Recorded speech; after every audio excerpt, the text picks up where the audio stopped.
कल मैं मुल्तान में गया था, एक वहाँ निश्तर की एलुमनाई का एक फंक्शन था जिसमें उन्होंने मुझे गेस्ट बनाया था, क्योंकि वो जो बैच था N38 वो सारे मेरे स्टूडेंट थे। तो वहाँ उन्होंने कहा कि कोई ऐसी बात ना कीजिएगा जो डॉक्टरी की बात हो। कहते हम डॉक्टरी की बातें कर करके, लोग इंग्लैंड से आए हुए थे, अमेरिका से आए हुए थे। तो मैंने उनको ये बताया और मैंने वीडियो अपलोड भी की है कि वेल बीइंग है ना, कि इंसान खुश है, उसका क्या क्राइटेरिया है जिससे पता लगे कि इंसान खुश है। उसमें से एक क्राइटेरिया ये था कि इंसान की सेहत अच्छी होनी चाहिए। अगर इंसान की सेहत अच्छी ना हो तो वो वेल बीइंग क्या है, फ़र्ज़ करें उसको बहुत सारे पैसे हैं, उसकी बहुत बड़ी गाड़ी है, उसका बहुत बड़ा घर है, लेकिन अगर उसकी सेहत ठीक नहीं है। अच्छा, उन्होंने पूछा जी सेहत ठीक करने के बारे में बताएं। मैंने कहा जी उसमें से जो अहम है ना वो 4 बातें हैं। पहली बात यह कि आप खाना प्रॉपर खाएं, और दूसरी बात यह कि रोज़ाना एक्सरसाइज करें, और तीसरी बात जो थी कि प्रॉपर स्लीप होनी चाहिए, और जो चौथी बात जिसके बारे में मैं आपसे बात करने चला हूं वो है लेजर टाइम। लेजर टाइम क्या होता है? जो आप दुकान पे बैठते हैं वो लेजर टाइम नहीं है, जो आप शॉपिंग करने जाते हैं वो लेजर टाइम नहीं है, जो आप फ़र्ज़ करें मैं सर्जन हूं, मैं ऑपरेशन को बड़ा एंजॉय करता हूं, मगर ये भी लेजर टाइम नहीं। Work time is not a leisure time. Leisure time वो होता है जिसमें आपका कोई एजेंडा ना हो। आपने, जैसे हम यहाँ आए हैं ना, हमारा कोई एजेंडा नहीं है, हमने बैठ के किसी खास मौजू पे डिस्कस नहीं करना, हमें पता भी नहीं हमने किस मौजू पे।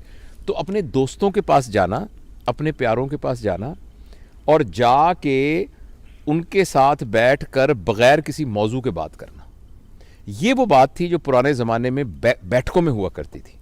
अगर आप किसी गाँव में जाएँ तो गाँव के अंदर एक जगह होती थी, चौपाल जिसे कहते थे, वहाँ चारपाइयाँ पड़ी होती थी, लोग आके वैसे ही बैठ जाते थे, हुक्का पी रहे हैं, गप्पे मार रहे हैं, और कोई पर्पज़ नहीं है, बस बैठे बते मारे। ये है लेजर टाइम। अनफॉर्चुनेटली पैसे की दौड़ में और वसाइल को ज़्यादा हासिल करने की दौड़ के अंदर हमारा प्रॉब्लम हो गया है कि हमारे पास लेजर टाइम नहीं है। और आपने ये चीज़ अगर देखनी हो ना तो वेस्ट में जाके देखें कि वहाँ इतनी कैलकुलेटेड लाइफ है कि एक महीना, मैं अभी इंग्लैंड जाना था तो मेरे एक दोस्त आए, तो मैंने कहा मैं आऊँगा, वो कहते बहुत मुझे खुशी होगी लेकिन मेहरबानी करके मुझे 2 महीने पहले बताना। अच्छा, हमारे गाँव में ये होता था कि जैसे पंजाबी में ना पैण ये कह के दरवाज़ा खोल के अंदर चले गए। पैण भी ज़ोर से इसलिए कहते थे कि अगर किसी ने पर्दा वर्दा ना किया हो, सर पे दुपट्टा नहीं है तो वो ले लो। और मुझे याद है मेरे वालिद साहब, वो हम मुल्तान में रहते थे, फिर इस्लामाबाद में भी, कि उनके दोस्त आते थे, रोज़ शाम को दोस्त आते थे और वो आके बैठक में बैठ जाते थे। मुझे कभी हम उनके घरों में जाते, मैं चूँकि अकेला माँ बाप का बेटा था तो अबू मुझे भी साथ ले जाते थे। वहाँ वो आराम से बैठे थे, गप्पे मारते थे, कहानियाँ सुनाते थे। वो लेजर टाइम जो है हमारी लाइफ में से निकल गया, और हमें कोई ना कोई इस बात का ज़रूर एहतमाम करना चाहिए।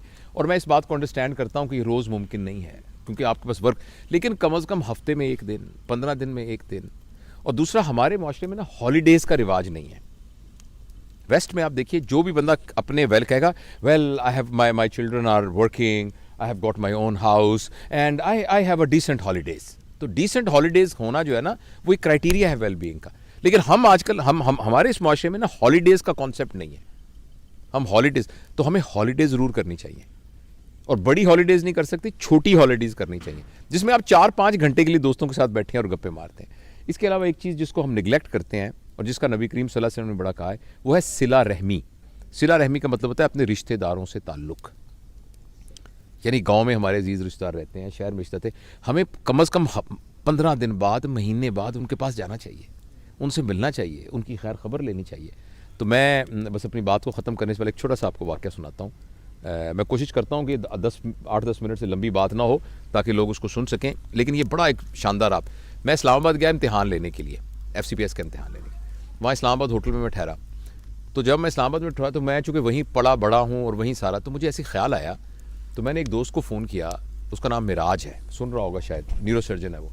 मैंने कहा यार माजे में आया हूँ इधर, तो किधर है तू? तो कहता तुम कहाँ ठहरे हो? मैं कहा मैं इधर हूँ जो इस्लामाबाद होटल में जिसका नाम हॉलीडे है। तो वो कहने लगा कि ले, मैं तो उसके सामने सड़क से गुजर रहा हूँ, कौन सा कमरा है तुम्हारा? मैंने बताया, कहता मैं आ रहा हूँ। अच्छा, वो आ गया।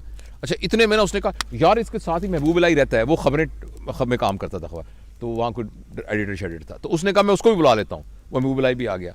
उसके बाद हमारा एक और दोस्त था, तो उसने उसको फ़ोन किया, वो भी आ गया, तनवीर ज़फ़र, वो आजकल अमेरिका में है, वो भी आ गया। हम चारों जब बैठे ना तो हमने गप्पे मारनी शुरू कर दी, और मेरा जाने का टाइम था जहाज़ का। तो अचानक मुझे कहने लगा यार बिल्कुल साथ वाजिद है, ये सारे मेरे स्कूल के क्लास फेलोज थे, एक न्यूरो सर्जन है, एक जर्नलिस्ट है बहुत बड़ा, और जो तीसरा था तनवीर, वो फॉरेन अफेयर्स में काम करता है आजकल न्यूयॉर्क में। तो वाजिद जो हम में से था ना, उसके वालिद साहब थे, दर्जी थे। तो उसने वाजिद ने वही वाली काम शुरू कर लिया और मेलोडी मार्केट के अंदर उसकी कपड़े की बहुत बड़ी दुकान थी और दुकान के साथ ही उसका टेलरिंग का काम भी था। तो उसने कहा यार मैं वाजिद को पता लगेगा कि तुम आए हो जब तो बड़ा खुश होगा, तो चलते हैं। तो मैंने कहा चलते। तो मैंने नीचे सामान चेकआउट होने के लिए मैंने कहा साथ ही वॉक करके चलते हैं। हम वॉक करते करते करते वहाँ पहुँचे तो बड़ी सी दुकान थी। तो वहाँ हम अंदर गए तो उसने कहा कि एक लड़का निकला। तो मैंने कहा कि बेटा, उसने कहा महबूब लाई नहीं, क्योंकि ज़रा मैं तो बहुत सालों से देखा ही था। तो वो कहने लगा कि वाजिद किधर हैं वाजिद साहब? तो उसने गौर से देख के कहने लगा आप अंकल कौन है? तो हमने कहा हम वाजिद के क्लास फेलो हैं सारे। कहने लगा अब्बू तो 2 साल हो गए फौत हो गए। एकदम मैं तो शौक में हो गया और महबूब इलाही रोने लग गया, ऐसे करके रोने लग गया। उसने कहा यार तू तो यहाँ नहीं रहता, मैं तो यहाँ साथ के मोहल्ले में रहता हूँ और मुझे पता भी नहीं मेरा क्लास फेलो 2 साल हो गए फौत हो गया। तो एकदम ना फिर मैंने उस बच्चे को गले लगाया। मैंने कहा बेटा तू हमें बिल्कुल नहीं जानता, हम तेरे चाचे हैं हम, और तेरे अब्बा के दोस्त थे। और बड़ा फिर बैठ के हमने फातिहा पढ़ी और वापसी पे हम सब ने ये फैसला किया कि यार ज़िंदगी का क्या पता है, तो जब तक हम जिंदा हैं हमें अपने दोस्तों से, मिलने वालों से, ताल्लुक़ वालों से राब्ता नहीं मुनक़ता करना चाहिए, उनको मिलते रहना चाहिए। कई लोगों से हम इसलिए नहीं मिलते कि उनसे हमारे ख्यालात नहीं मिलते, या जी उनसे फ़लानी लड़ाई हो गई थी, फ़लानी हमारी शादी में वो नहीं आया था, फ़लानी। ये इतनी छोटी छोटी बातें हैं कि इनको दरगुजर करना चाहिए और अपने प्यारों से, रिश्तेदारों से मिलना चाहिए। और लेजर टाइम, और जिस तरह हम देखें ये अहमद साहब हैं जनाब, डॉक्टर अहमद साहब, और सारे हमारे पूरी फैमिली यहाँ बैठी हुई है और हम इंजॉय कर रहे हैं इस लेजर टाइम को। Thank you.